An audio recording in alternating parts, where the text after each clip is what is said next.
Alors avec l'achat de ces deux nouvelles actions où je vais avoir une stratégie bien différente pour les deux, vous le verrez dans cette vidéo, et aussi évidemment la performance de mon portefeuille pour le moment qui reste au-dessus de ces indices de référence. On va voir si on arrive à tenir jusqu'à la fin de l'année, mais en tout cas pour le moment on profite et c'est plutôt agréable à voir. J'espère que de votre côté tout se passe bien aussi. N'oubliez pas de rester patient et de quand même regarder un petit peu ce qui se passe de plusieurs côtés.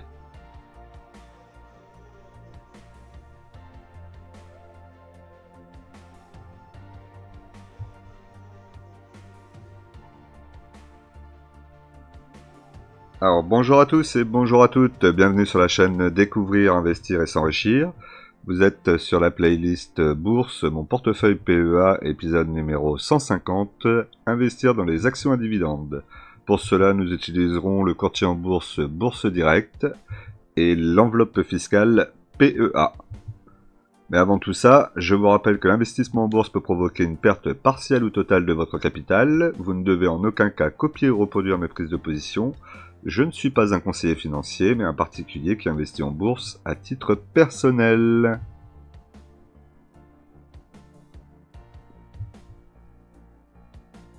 Alors, au niveau de la situation du CAC 40, donc le CAC 40 affiche depuis le début de l'année une performance positive de plus 8,28% à 8167,50 points. Vous pouvez voir qu'en dessous, le SBF 120, qui en principe devrait être plus mon indicateur de référence, puisque j'ai du CAC 40 dans le portefeuille, mais j'ai aussi du SBF 120, est à 8,03% actuellement. On va regarder le graphique de façon un petit peu plus grosse. Donc on voit toujours le graphique. On a toujours le support en pointillé vert dessous. Pour le moment, il tient bien. On est sur une bougie verte, donc plutôt haussière. La moyenne mobile 20 périodes est à 7338,68 points. La moyenne mobile 50 périodes à 6513,33 points. On voit même qu'on a une légère accentuation à la montée de la moyenne mobile 20 périodes. Franchement, pour le moment, il n'y a pas grand chose à dire. On est quand même sur une tendance haussière à long terme. Donc il n'y a pas de raison pour le moment que le marché retombe violemment. Combien même encore on pourrait retomber, ça resterait quand même assez limité, puisque je pense que la première situation qui bloquera, si ça devait vraiment chuter, ça serait les 7338,68 points, ce qui serait la moyenne mobile 20 périodes. On ne serait pas non plus si bas que ça sur le CAC 40. Donc bon, pour le moment, tendance haussière, on va profiter le plus possible en espérant qu'on aille au moins jusqu'à la fin de l'année. Au niveau des variations hebdomadaires, donc le CAC 40 est en léger repli sur la semaine à moins 0,63%, pardon.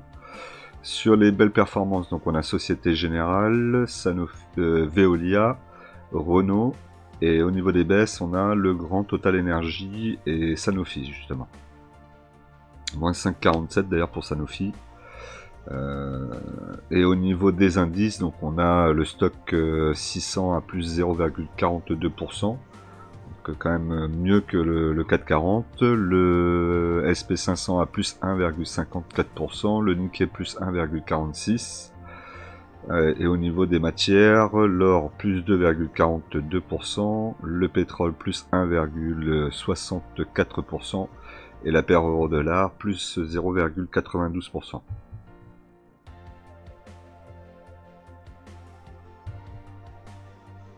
Alors, comme d'habitude, on va regarder donc la performance du portefeuille en termes de valorisation, donc de la plus grosse valorisation à la plus petite. Donc la plus grosse valorisation du portefeuille étant Euronext. Euronext qui devrait verser un dividende de 2,48€ par action, plutôt pas mal. D'ailleurs, ça devrait plus trop tarder, je pense. On a une PER 2024 à 11,9 fois les bénéfices, marge nette au-dessus des 35%. Un dossier que j'aime bien. Après, je suis pas non plus surpondéré dessus, mais la valeur de la ligne est quand même assez importante. J'ai 40 actions. Là, ça commence un petit peu à compter, puisqu'on est à plus 19,19%. avec un PER à 77,01 euros. Au niveau de sa performance sur la semaine, donc on est ici, on est à 1,06%.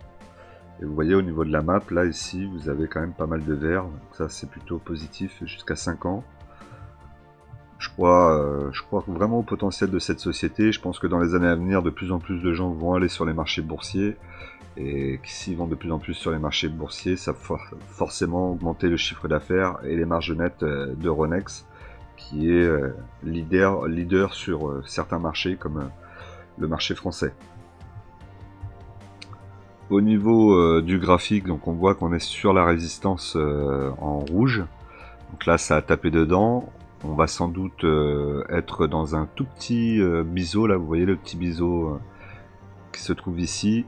La résistance en pointillé rouge va se transformer en support sans doute. Et on va travailler ici un tout petit peu avant de prendre une décision par le haut, par le bas. Donc si c'est le bas, peut-être potentiellement un retour au 78-31, qui sont la moyenne mobile 50 périodes. Et si ça passe par le haut, on peut aller chercher les 100 euros. Comme 91-80, c'est pas mal.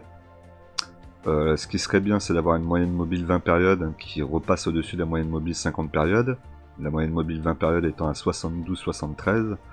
Et pour le moment, ça monte, malgré le fait qu'on ait les moyennes mobiles qui sont inversées. Donc on reste quand même méfiant là-dessus, mais ça a tendance à monter. Bon, on va avoir, je pense, un retracement avec la résistance qui a l'air d'avoir été assez solide par le passé. Je pense pas qu'on la casse là tout de suite. Mais on verra bien. Ensuite, deuxième valeur, et donc qui rentre dans le top 2, on va dire, hein, c'est Eramet qui est passé devant Score. Donc pour Eramet, on a un dividende qui a perdu 57% par rapport à N-1, 1,50€ par action. Bon, on les prend quand même, hein. Pour le moment, vous voyez, hein, c'est 2 étoiles Eramet. Par contre, on a eu une belle explosion du cours là dans les dernières semaines, ce qui est plutôt intéressant. On a dépassé les 100 euros, on va le voir, hein. Donc là, le PER 2024 est à 4,76 fois les bénéfices. Un rendement à 4,87% pour 2024, donc c'était plutôt pas mal annoncé. On voit qu'au final, ça sera sans doute moins que ça. Une marge nette au-dessus des 10%. Ça, je trouve que c'est quand même assez important.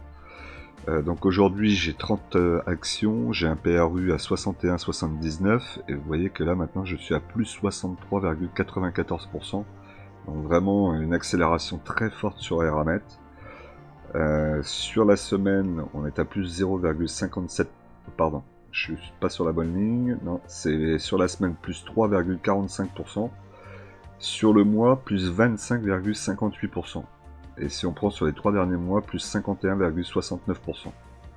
Donc effectivement, lorsqu'on était sur le support, qu'on en a discuté ensemble, on était dans la réalité des choses. J'aurais dû faire grossir encore ma ligne à ce moment-là. Bon, après c'est toujours facile à dire après. Sur le moment, il faut aussi prendre en compte la liquidité, le fait que ça peut aussi repartir à la baisse au lieu de repartir à la hausse. Bon bah là, tant mieux pour moi, elle est partie à la hausse. On va peut-être pouvoir en profiter. Est-ce que je vais vendre? C'est la question que je me pose, puisque là on est à 101,30. On m'a posé la question aussi dans les commentaires. Je sais qu'il y en a certains parmi vous qui sont sortis. On avait dit qu'au-dessus des 100 euros, moi j'avais parlé plutôt des 107 euros. Est-ce que je vais aller chercher les 107 euros maintenant? Je sais pas, franchement je ne sais pas. Je sais pas non plus si je vais sortir du dossier, parce qu'on voit quand même qu'il y a ici un support haussier de long terme qui pourrait continuer à faire travailler. Donc même si on devait retracer, on pourrait revenir vers les 70, et pourquoi pas en reprendre à ce moment là et continuer à monter, puisqu'on voit que la tendance est plutôt à la hausse là. Un dossier sur long terme tant qu'elle verse le dividende. Après la solution aussi, c'est effectivement on est au dessus des 100, on vend et après on attend qu'on redescende. Quand on redescend, on en reprend ici. Ça peut être aussi une solution. Là, je ne sais pas exactement quoi faire sur Eramet. Dites-moi un petit peu dans les commentaires. Qu'est-ce que vous avez fait vous? Qu'est-ce que vous feriez vous? Est-ce que vous seriez à la vente là pour après attendre que ça redescende, puisqu'on voit que ça risque de revenir Attention, on a quand même une moyenne mobile 20 périodes qui est à 78,28, donc on serait pas... là actuellement je suis à 62, on va dire, 62 € le PRU. Donc là je vois bien que je pourrais pas revenir à mes 62. Donc est-ce que ce serait judicieux de vendre pour après revenir en chercher à 69? Bon, on me dira on aura fait une belle plus-value quand même, hein, dans tous les cas. Ou est-ce que garder et lorsqu'elle revient vers les 70 en reprendre et continuer à faire la ligne? Et profiter du dividende, sachant que vous voyez que le dividende il tient pas non plus tout le temps. Donc là c'est une vraie question à se poser. Vous savez que lorsque moi je n'ai pas de conviction certaine, je ne fais rien. C'est souvent la meilleure des solutions. Donc est-ce que là sur ce cas là je vais faire rien? On verra. J'attends de voir un petit peu dans les commentaires ce que vous en pensez, ça m'intéresse.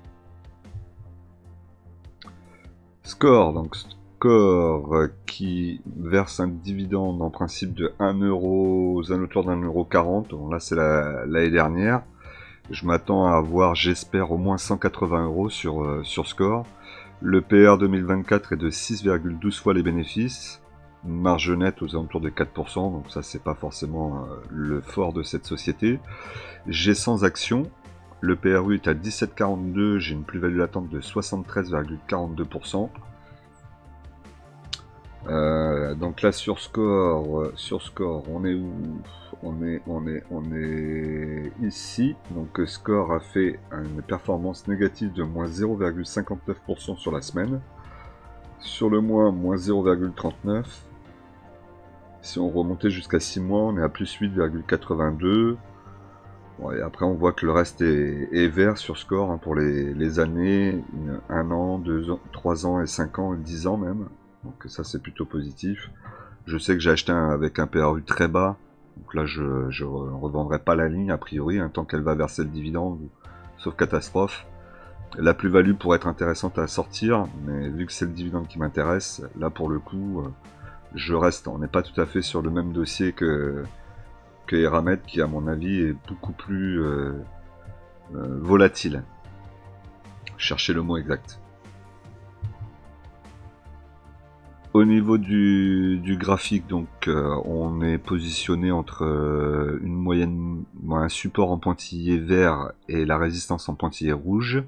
Là vous voyez, on a deux mèches qui sont parties en haut et en bas presque pour toucher. On a la moyenne mobile 20 périodes à 25-27 qui semble vouloir accélérer vers le haut. On a une moyenne mobile 50 périodes à 22,95. Donc là ça me paraît être plutôt pas mal. On pourrait peut-être continuer dans ce range légèrement haussier avant d'être rejoint par la moyenne mobile 20 périodes qui va la pousser peut-être et la faire passer au-dessus de cette petite résistance en pointillé rouge. Donc ça va être à suivre. En tout cas pour le moment je suis assez serein sur le dossier. Total Energy va verser un dividende en baisse de moins 21% par rapport à une moins 1, mais l'année dernière on avait eu de toute façon un dividende exceptionnel. Donc 3,01 € par action, ce qui est quand même très bien. Trimestriellement, je vous le rappelle, on a une marge nette aux alentours des 10%, un PER 2024 à 6,13 fois les bénéfices. Maintenant, ce qui pourrait inquiéter sur Total, ça serait éventuellement son envie de partir sur la place américaine.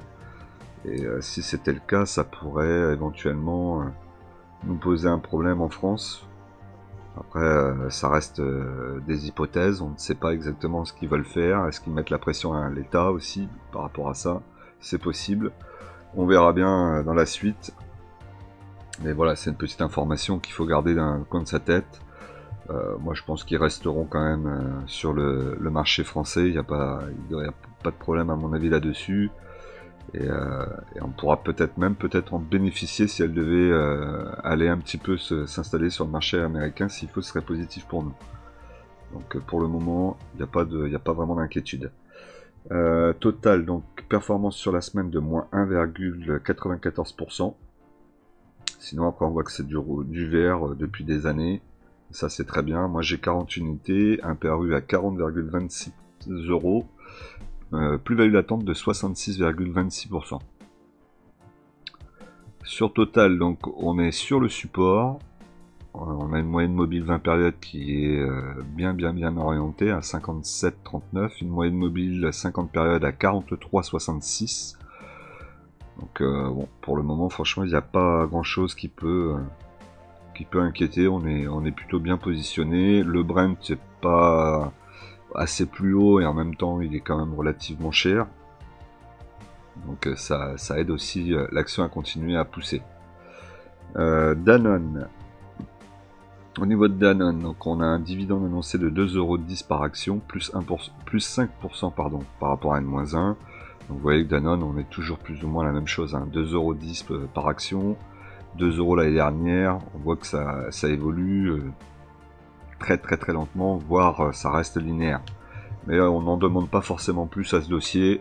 C'est un petit dossier sympa à avoir pour un dividende qui reste intéressant. 3,81% annoncé pour 2024, marge nette aux alentours de 8% et PER à 16,2 fois les bénéfices. Donc c'est pas excessif. Surtout qu'on voit un peu Nestlé dans la tourmente actuellement, donc ça peut être intéressant d'avoir du Danone. J'ai 30 unités, PRU à 51,92, plus-value latente de 15,44% actuellement. Sur la semaine, elle fait plus 2,67%, donc plutôt correct. Hein. Et depuis un mois, plus 4,42%. Donc elle s'est réveillée un petit peu là sur le dernier mois. Au niveau du graphique, vous voyez qu'elle a touché la résistance qui va devenir support. Et maintenant, l'objectif va être de taper la résistance du dessus, là qui doit être aux alentours des 61€. Et après d'essayer de passer au-dessus pour continuer à évoluer vers le haut. On est quand même bien orienté, hein. On a une moyenne mobile 20 périodes à 53,37, moyenne mobile 50 périodes à 51,20. Bon, il n'y a pas... Même si on devait ne pas réussir à passer cette résistance, vous voyez que là, elle est dans un canal haussier. Donc tant qu'elle reste dans ce canal et qu'elle continue à monter tranquillement, on va la suivre gentiment. On a encore un petit peu de temps avant d'arriver au plus haut historique. Kering, bon bah Kering malheureusement pour le moment ça le fait pas, hein. C'est un petit peu le dossier bancal pour le moment du portefeuille. Malgré tout, je peux tenir la situation de façon plus ou moins sereine puisqu'elle verse quand même son dividende. Sur ça, je pense qu'elle le coupera pas. Je vous ai déjà dit plusieurs fois, pardon, je vais y arriver, que son dividende est plutôt assez solide. Hein. Elle a des bons fondamentaux. Une marge nette au-dessus des 15%. PER 2024 est à 14 fois les bénéfices, donc en plus elle n'est pas très chère. Le rendement de 3,42%, qui peut continuer à augmenter d'année en année, hein, tant qu'elle ne va pas revenir à des cours un peu plus intéressants. Je pense qu'elle aura tout intérêt à augmenter le dividende légèrement chaque année, pour au moins faire plaisir à ses actionnaires à ce niveau-là. Et en plus, elle peut se le permettre. Hein. L'idée, c'est pas non plus de verser et de pas pouvoir se permettre de verser. Donc, vous voyez qu'actuellement, j'ai 5 actions. J'ai un PRU à 429,58, moins value latente de 22,70%. Et sur Kering, donc on a sur la semaine plus 1,77%. Par contre, après, on voit que le reste, tout est rouge. Et c'est là où je devrais être plus méfiant sur les actions où on a vraiment tout rouge sur 1 an, sur 3 ans, sur 5 ans, sur 10 ans. Bon, sur 10 ans, il y a du vert, mais sur les 5 dernières années, on va dire, tout est en rouge. Donc ça devrait être un peu plus alertant, un peu plus m'alerter. Malgré tout, bon, je pense qu'il y a certains dossiers qui sont en rouge et qui restent quand même des dossiers intéressants. Kering me semble être un dossier intéressant. Alors après, j'ai peut-être acheté le PRU un petit peu. Mon PRU est peut-être un petit peu élevé. J'aurais dû être en dessous des 400. Mais je pense qu'on va y revenir. Il va juste falloir que je sois patient. Tant qu'elle verse le dividende, ça me gêne pas. Je suis prêt à être patient et à attendre. Ensuite, au niveau du graphique, vous voyez, hein, c'est ça qui fait un petit peu peur. Hein, c'est qu'on peut se dire qu'elle pourrait chuter, continuer à chuter, venir... se reposer ici sur un support qui a été touché il y a très longtemps visiblement, donc j'aurais pas trop envie qu'elle y aille. On a aussi une moyenne mobile 50 périodes qui s'écarte méchamment de la moyenne mobile 20 périodes, hein. Moyenne mobile 50 périodes à 503,70, moyenne mobile 20 périodes à 446,02. Donc ouais, il faut pas forcément qu'on aille beaucoup plus bas, hein. 330 c'est bien, hein. Après plus bas, là ça va commencer à être dur à tenir. Il va nous falloir des bonnes nouvelles. Rubis. Pour sa part, Rubis a fait un bon boulot là ces derniers temps. Plutôt content. On va avoir un dividende versé, donc 1,72 € c'était l'année dernière. Généralement ils augmentent tout le temps. Donc on pourrait s'attendre à 1,95 € pardon, cette année. J'imagine. On verra bien au niveau de Rubis. Pour le PER 2024, il est 6,30 fois les bénéfices, donc c'est pas énorme. Le rendement est à 9,93%. Petite alerte là-dessus, hein, on s'approche des 10%, donc ça commence à devenir important. On a quand même des actionnaires qui sont arrivés sur Rubis et qui peuvent rendre la valeur encore un peu plus attractive, donc on se méfiera quand même de voir ce qu'ils vont faire avec les parts qu'ils achètent et comment est-ce qu'ils rentrent sur le dossier. Donc sur Rubis, on a une performance positive sur la semaine de plus 0,86%. C'est plutôt correct. Vous voyez que sur la map, on a du rouge et du vert. Ça dépend. Donc sur 10 ans, on est en rouge. Sur 5 ans, on est en vert, pardon. Sur 5 ans, on est en rouge. Et ensuite, 3 et 1 an, c'est positif. Et sur un an, on voit une belle perf, hein, plus 37,58%. C'est plutôt pas mal. J'en ai pas mal profité, vous voyez. Puisqu'actuellement, je suis en plus-value latente de 42,48%. Donc, on est bien rentré sur ce dossier au moment où il fallait. Au niveau du graphique, on voit qu'il y a un petit retracement, et c'est normal. Il y a forcément un petit retracement à un moment ou à un autre. On voit aussi une moyenne mobile 20 périodes qui est en train de revenir couper la moyenne mobile 50 périodes à 26,21. Les moyennes mobiles 20 périodes à 27,27. Donc ça c'est plutôt pas mal. LVMH. Donc sur LVMH, on a un dividende de 13 € par action, plus 8% par rapport à N-1. Bon là on a 3 étoiles, hein. Moi j'aime beaucoup ce dossier, même si certains ont tendance à dire qu'il commence à stagner un petit peu. Ça reste quand même un dossier avec de très bons fondamentaux. Je pense que même s'il y a un petit ralentissement, ça peut repartir avec d'autres pays, ils peuvent aller chercher d'autres marchés, ils savent se renouveler et ils ont une marque très forte. Donc ça c'est quand même important. Marge nette au-dessus des 20%, un PER 2024 à 19,5 fois les bénéfices, un rendement de 2,24 €, 2,24% pardon, en rendement.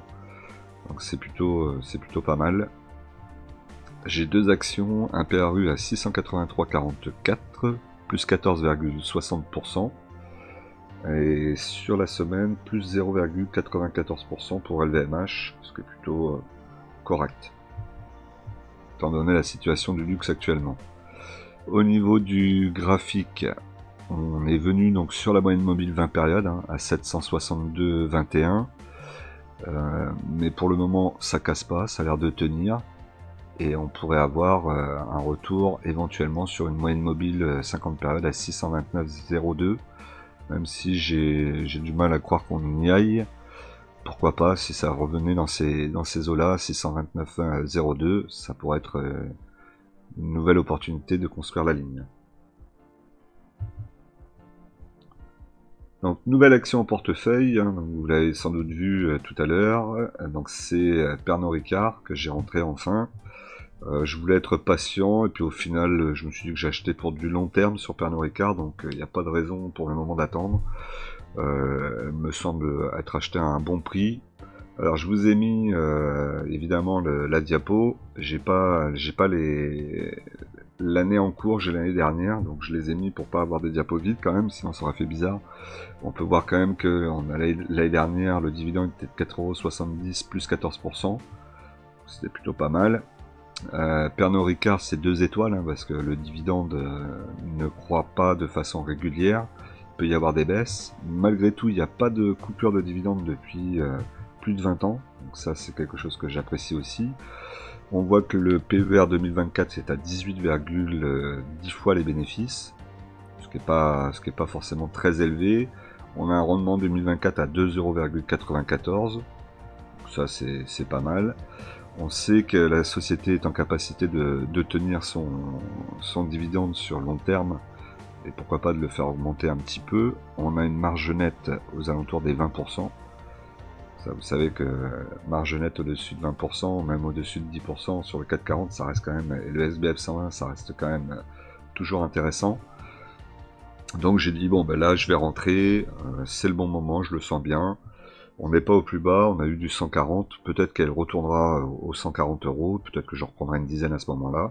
Mais dans tous les cas, sur long terme, 145,52 en PRU, ça me paraît être déjà un très bon achat et ça me rend plutôt tranquille dans ma tête par rapport à ça. Donc j'ai 10 actions actuellement, j'ai déjà une plus-value latente de 2,22%.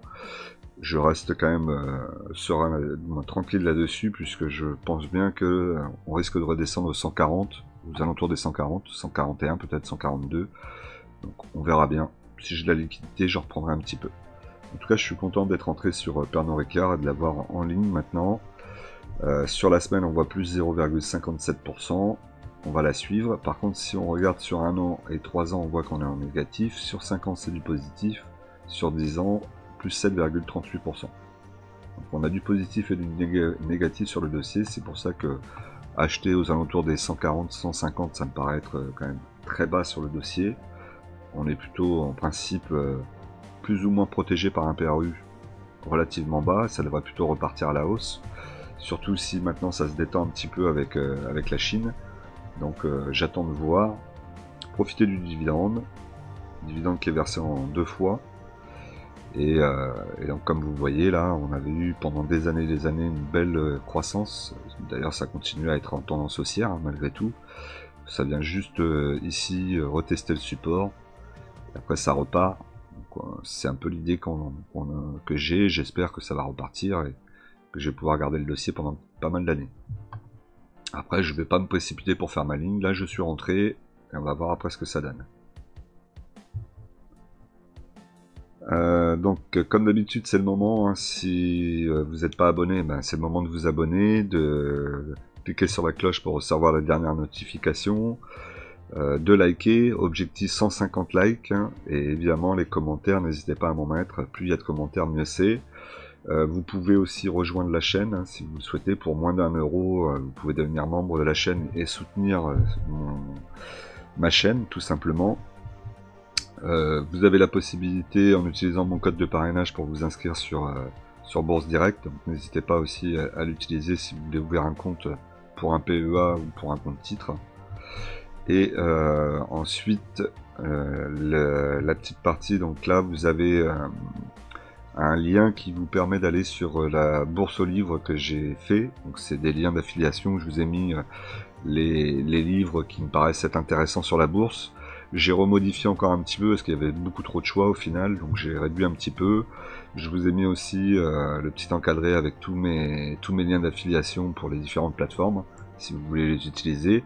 N'oubliez pas que pour vous ça vous coûte rien, si vous voulez évidemment vous inscrire à une plateforme que j'utilise, hein, et que moi ça peut faire vivre un peu la chaîne, ça va me permettre éventuellement de pouvoir prendre des abonnements sur certains sites que je ne peux pas faire aujourd'hui. Voilà, donc quand vous les utilisez, non seulement ça vous coûte rien, souvent ça vous rapporte des avantages, mais aussi ça a l'intérêt d'aider la chaîne et notamment à essayer de me développer un peu plus sur cette chaîne. Si vous appréciez évidemment mon contenu, n'hésitez pas à les utiliser, faites un petit geste pour la chaîne.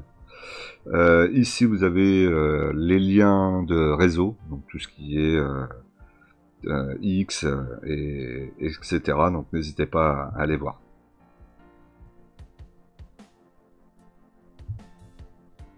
Alors on continue, donc on a Nexity. Bon, sur Nexity, j'ai pas beaucoup de solutions. De toute façon, on n'aura pas de dividendes. Donc là, ça sera coupé. Le PER 2024 est annoncé à 6,15 fois les bénéfices. Je suis pas sûr qu'aujourd'hui on en soit là. Ils vont essayer de réduire leur dette. Ils vont faire le maximum. Donc ça va être plan de licenciement. À mon avis, les effectifs vont être bien coupés. Donc on est dans une situation compliquée, moins 44% actuellement sur le dossier en moins-value latente. Sur la semaine Nexity, c'est plus 5,69%. Vous voyez quand même qu'il un léger mieux. Alors, entre la baisse des taux qui pourrait intervenir plus tard que prévu et le fait que Nexity va sans doute se désendetter, peut-être que 2025 sera une année où elle va commencer à reprendre un petit peu du poil de la bête, comme on pourrait dire, même si actuellement, ce que j'entends, c'est que le marché immobilier va pas forcément encore beaucoup mieux. Là, vous voyez sur le graphique, on a une belle bougie, mais on va avoir toujours une zone aux alentours des 14, 13-14 euros, qui va bloquer. Il va falloir passer ça, et ensuite il va falloir retourner la moyenne mobile, moyenne mobile 50 périodes qui est à 23,19 et la moyenne mobile 20 périodes à 16,86. Bon, elle a l'air ouais, j'allais dire, elle a l'air de moins chuter. Bon, ça reste quand même encore dans la chute. Hein. On n'en est pas encore sorti. Hein.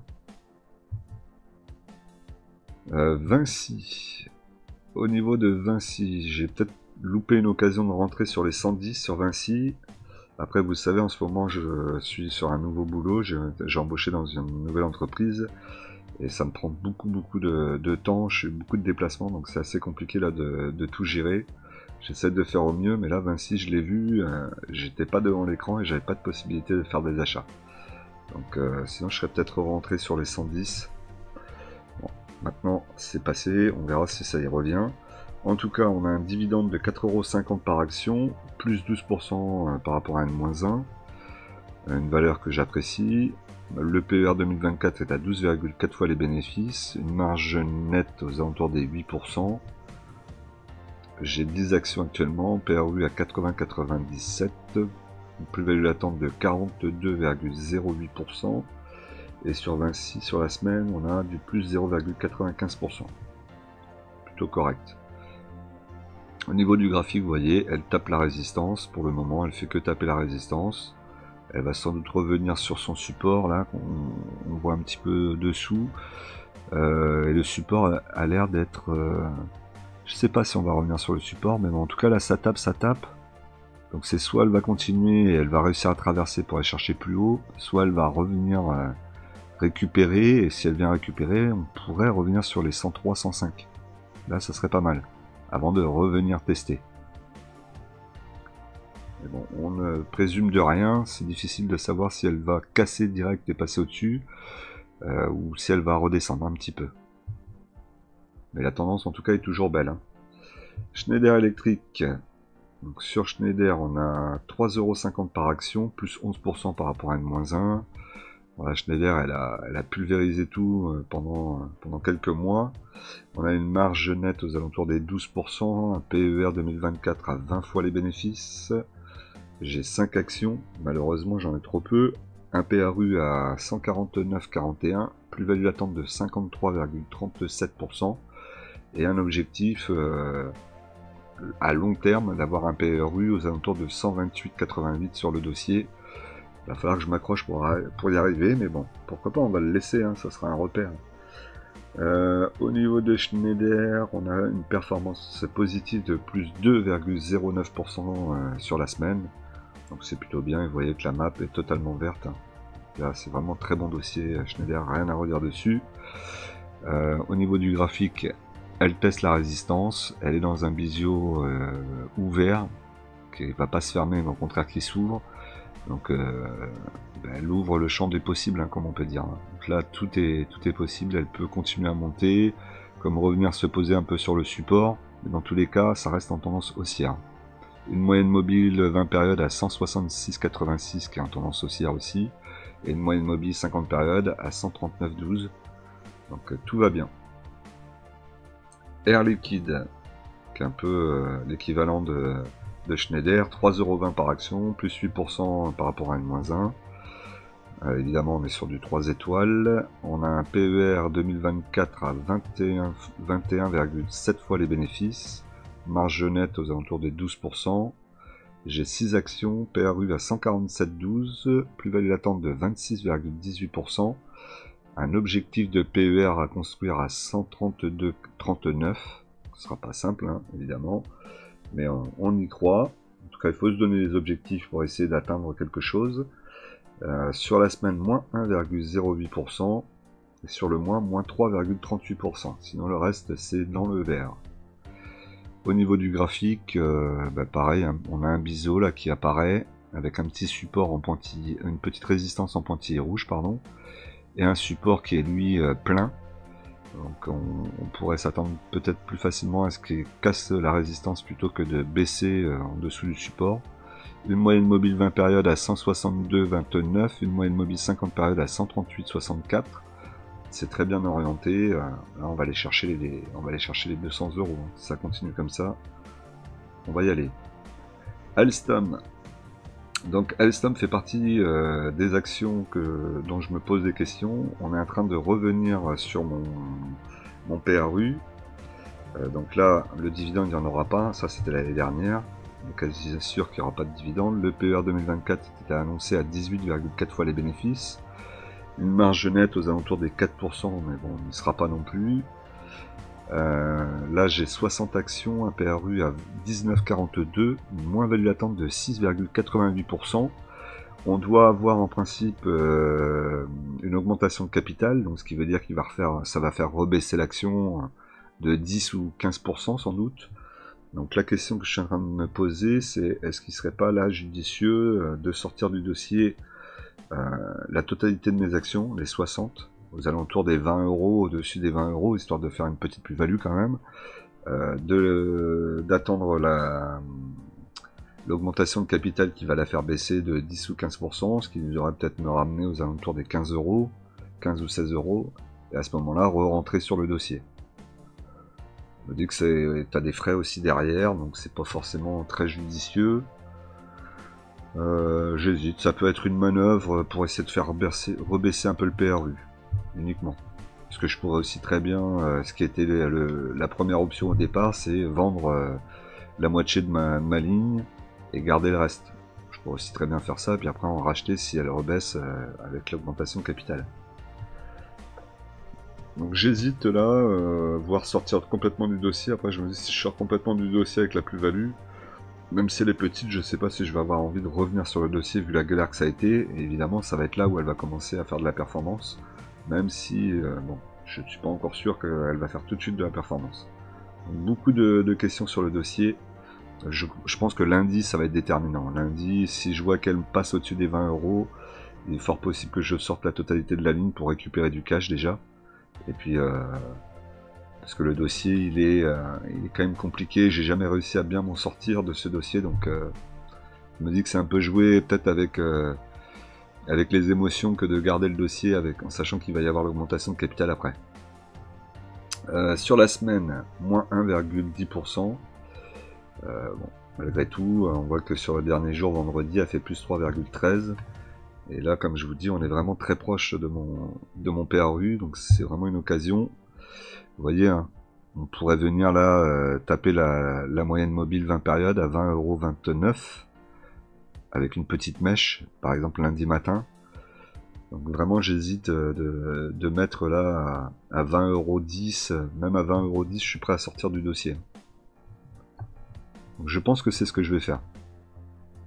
J'avais déjà commencé à faire une petite ligne, là j'avais mis une petite ligne en ordre de vente pendant que j'étais pas là. Bon, je pense que là je vais vendre la totalité et je verrai ce que ça donne après Total, moins pas Total mais Alstom, voire peut-être ne pas rentrer tout de suite sur le dossier et attendre encore. Parce que j'ai bien galéré avec. Ne jouons pas avec le feu. Un peu comme Ubisoft, hein. Ubisoft c'est compliqué, elle a du mal à revenir à des prix corrects, hein. Elle continue à baisser, vraiment elle ne cesse de pas m'étonner, c'est ça. Le jour où elle va vraiment partir, là elle va m'étonner. Pour le moment, elle fait vraiment rien de très positif, rien de très bon. Pourtant, il y a matière, hein, il y a matière. PRU 2024 à 23 fois les bénéfices, marge nette annoncée aux alentours des 10%, ça sera vérifié quand même. J'ai 50 unités actuellement, mon PRU est à 29,11, moins 26,89% en moins-value latente. Sur la semaine, moins 2,39%. Elle était bien repartie, et puis ça recasse, ça recasse, ça recasse. Alors, là on est dans le biseau. On a la moyenne mobile 20 périodes à 24,70 au-dessus. On va peut-être finir par réussir à casser tout ça et à passer au-dessus. Là, il faudrait passer au-dessus de cette moyenne mobile 20 périodes dans un premier temps pour aller chercher, pourquoi pas les 30 €, ça serait pas mal. Le risque, c'est qu'elle passe aussi en dessous du support, là, et que dans le petit biseau, elle casse pas par le haut, qu'elle casse par le bas, et là, c'est retour à 18-19 €, et dommage pour nous. Donc on va être encore patient, on va attendre, et puis on verra, hein, de toute façon, je vais pas forcément la renforcer. Alors, deuxième action dont je viens de rentrer sur mon portefeuille, donc il s'agit de Rémi Cointreau. Donc Rémi Cointreau est dans le même domaine d'activité que plus ou moins que Pernod Ricard, hein, un portefeuille peut-être un peu moins large, mais plus spécialisé sur le cognac. Hein. D'ailleurs, vous le voyez, là, 71% de son business est lié au cognac. Donc on est très centré cognac, moins large en termes de gamme et de produits que Pernod Ricard.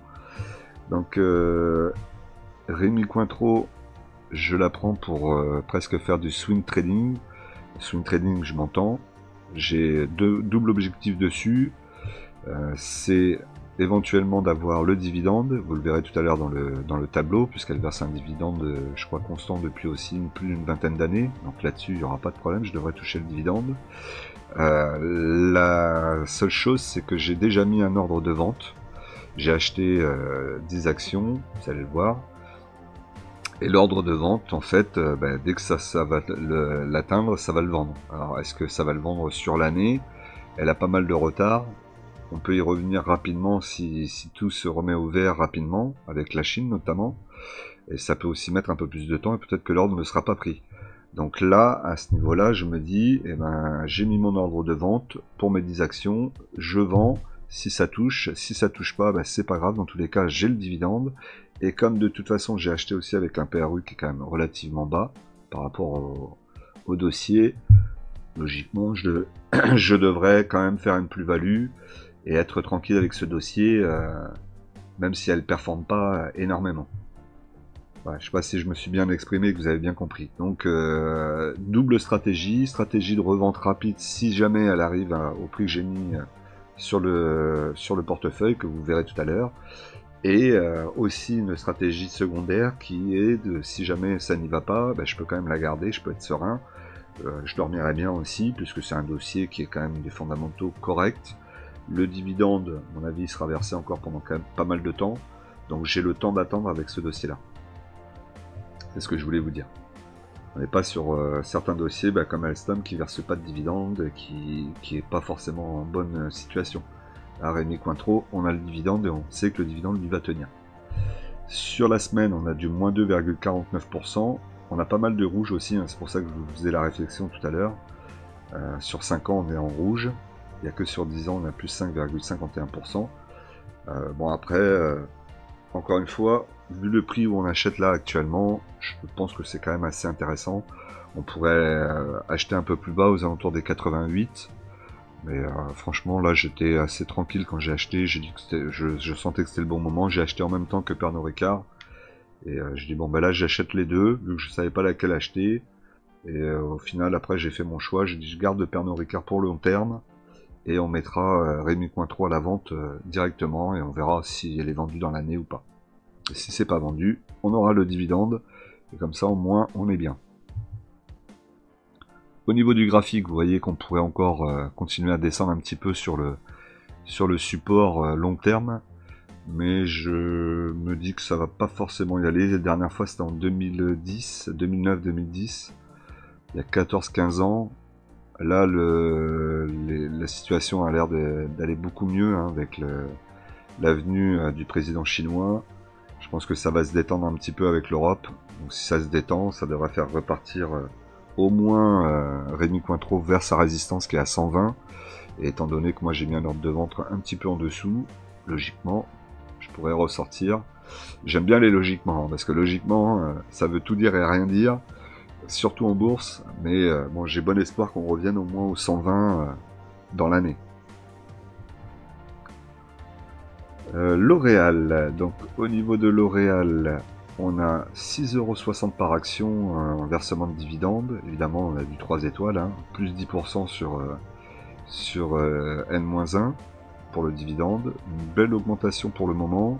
À mon avis, ça va pas continuer. Pour le moment, le PR 2024 est à 32,6 fois les bénéfices, avec un rendement à 1,66%, mais une marge nette au-dessus des 16%. Actuellement, j'ai deux actions, j'ai un PRU à 373,79 €, plus-value latente de 19,53%, et L'Oréal nous a fait du plus 0,76% sur la semaine, ce qui reste correct. Vous voyez que là, elle tape la résistance. C'est une résistance qui est solide, mais on voit que ça a touché quand même pas mal de fois, donc ça serait bien qu'elle elle traverse. Si elle traverse pas, de toute façon, elle risque de retracer au moins sur le support moyenne mobile 20 périodes à 413 €. Moyenne mobile 50 périodes, j'y crois un petit peu moins, 351,96, mais pourquoi pas. Mais je pourrais plutôt me dire qu'elle pourrait traverser cette résistance, parce que ça fait quand même un paquet de fois qu'elle la tape là depuis 2021, depuis même 2022 on va dire. Elle a été la tester pas mal de fois en 2 ans, donc un petit effort pour la casser, et là ça serait peut-être le chemin pour les 500 €. Française des Jeux, donc FDJ. FDJ, donc 1,78 € par action, plus 30% par rapport à N-1. Vous voyez qu'au niveau des actions qu'elle verse, c'est en croissance d'année en année. Est-ce qu'elle va tenir ce rythme-là sur long terme? Je ne sais pas. Peut-être qu'il faudrait qu'elle ralentisse un petit peu pour continuer à donner un dividende safe. Elle l'a versé d'ailleurs, hein, là son dividende. Il y avait une partie de dividende exceptionnelle aussi. Donc plutôt bien sur le dividende. Le PER 2024 est à 17,2 fois les bénéfices. Le rendement est de 4,83%. C'est bien. Après, c'est pas un dossier... c'est un dossier qu'il faut avoir fond de portefeuille pour jouer le dividende qui est intéressant, mais pas être trop exposé, c'est ce que je veux dire. J'ai 10 actions, j'ai un PRU à 36,80 actuellement, moins value latente de 5,35%. Et sur la semaine, FDJ, c'est... Je la cherche... Alors, FDJ Française des Jeux, c'est plus 1,43% sur la semaine.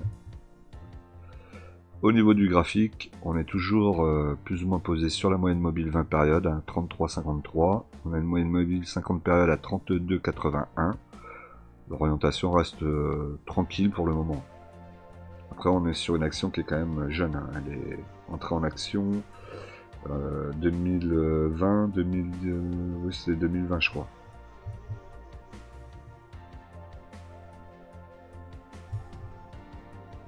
Alors, au niveau de mon tableau de dividendes, donc du coup, vous voyez qu'on va avoir Pernod Ricard et Rémy Cointreau qui se rajoutent, alors qu'ils sont quand même à des dividendes intéressants, hein, puisqu'on a du 3,33 et 3,23. On a Pernod Ricard qui verse un dividende sur juin et sur novembre, et on a Rémy Cointreau qui verse un dividende sur octobre. Donc, vous voyez, pour Rémy Cointreau, je suis pas affolé. Au mois d'octobre, j'aurai un dividende en plus, ce qui sera très bien. Et si jamais c'est vendu avant, ben, j'aurai récupéré de la liquidité et ça sera pas un problème non plus. Sur le mois de mai, donc là vous voyez que j'ai eu les dividendes versés de la Française des Jeux, donc 35,60. J'ai eu Danone, 63 € Danone ici qui a été versé il n'y a pas longtemps. J'ai Kering qui m'a versé 47,50 €. Vous ne le voyez pas parce que il y avait mon nom qui apparaissait, donc du coup c'était compliqué pour le montage et je voulais faire court.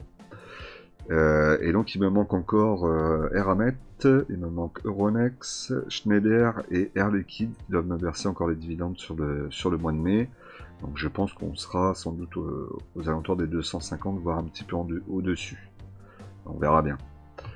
Vous voyez que si j'avais eu Nexity avec son dividende, ne serait-ce que 1 €, 100 € versé ici, j'aurais largement explosé le dividende de l'année dernière. Bon, malgré le fait que je l'ai pas, j'ai quand même le dividende qui se tient bien sur le mois de mai. Après le mois de mai, vous savez que c'est un mois où les entreprises versent souvent les dividendes.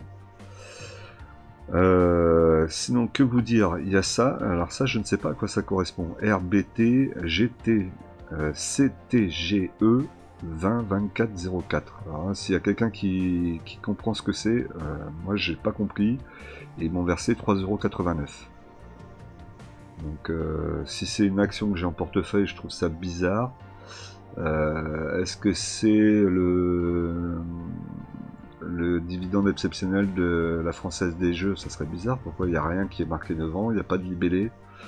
Vraiment très bizarre. Donc s'il y en a parmi vous qui l'ont aussi, n'hésitez pas à me dire dans les commentaires à quoi ça correspond, parce que j'en ai pas la moindre idée.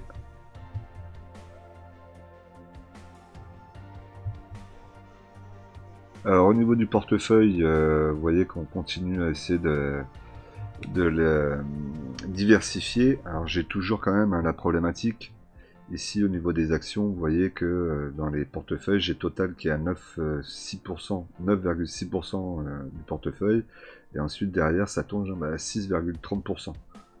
Donc il faut vraiment que j'essaie de rééquilibrer encore un peu le portefeuille, que je continue à faire grossir certaines lignes pour diminuer ne serait-ce que déjà Euronext qui est à 12,2% du portefeuille, ce qui commence à être beaucoup quand on est au-dessus de 10.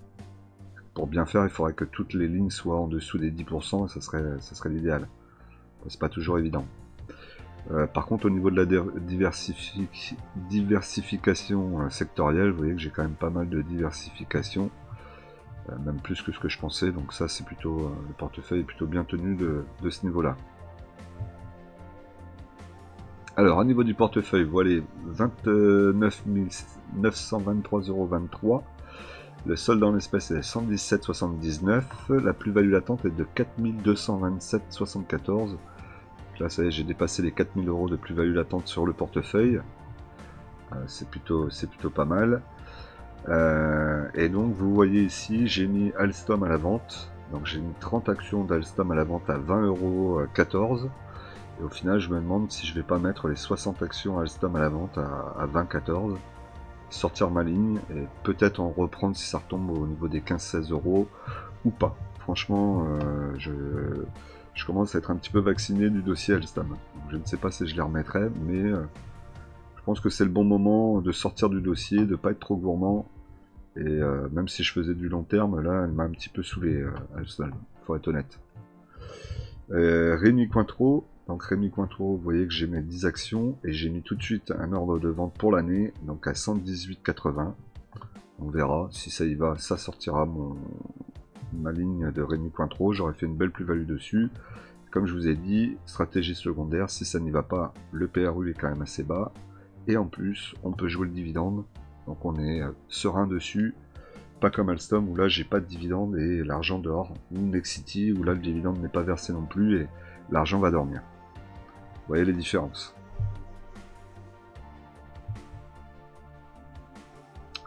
Au niveau de la plus-value latente du portefeuille, donc on est à plus 11% sur le portefeuille, donc vraiment belle accélération du portefeuille, hein, là, rien à dire, hein, quand vous voyez que le 440 est en dessous des 9%, et le SBF 120 était à 8,08 €, je crois, si je dis pas de bêtises, donc je surperforme pratiquement de 3%. Donc vraiment très belle performance du portefeuille, je suis très content. Après, encore une fois, je ne crie pas victoire trop vite, parce que les choses peuvent se retourner très vite en bourse. Mais c'est avec cette accélération, notamment de Euronext, c'est ma plus grosse ligne qui continue à augmenter. Eramet qui a fait une très belle performance aussi. Savoir d'ailleurs si on va sortir ou pas du dossier. Voilà, c'est quelques actions. Alstom là qui revient au niveau de mon PRU et qui pourrait me permettre de sortir aussi. Tout ça fait que le portefeuille se comporte très bien là, et 11% c'est plutôt pas mal. C'est plutôt pas mal, puisque si je regarde sur l'historique, vous voyez que la seule fois où j'ai fait plus de 11%, c'était l'année du Covid. Donc là tout le monde a fait des grosses performances. Mais après, c'était du 10-36, là on était en négatif. Là j'étais pas loin des 10 et là je fais 11. Donc franchement si j'arrive à tenir des performances comme ça sur le long terme, je serais plutôt content. On va pas s'enflammer. Autre chose aussi qui est intéressant à regarder et qui me permet aussi de me donner des objectifs, hein, c'est le montant du portefeuille par rapport à ce que je dois atteindre à la fin de l'année, c'est-à-dire 32 486 €. Donc je suis bien sur ma lancée. On devrait l'atteindre si tout va bien. Après, on n'est pas à l'abri qu'il y ait un gros crack dans l'année, hein, mais si ça continue comme ça, je devrais pouvoir atteindre l'objectif que je me suis donné, et continuer comme ça. Les objectifs sont très importants, hein. Je vous conseille vraiment de vous donner des objectifs, et d'essayer d'avancer dans ce sens. Alors, comme d'habitude, je vous rappelle qu'en investissement, les impatients payent pour les patients. Nous, on se retrouve tout de suite dans une nouvelle vidéo.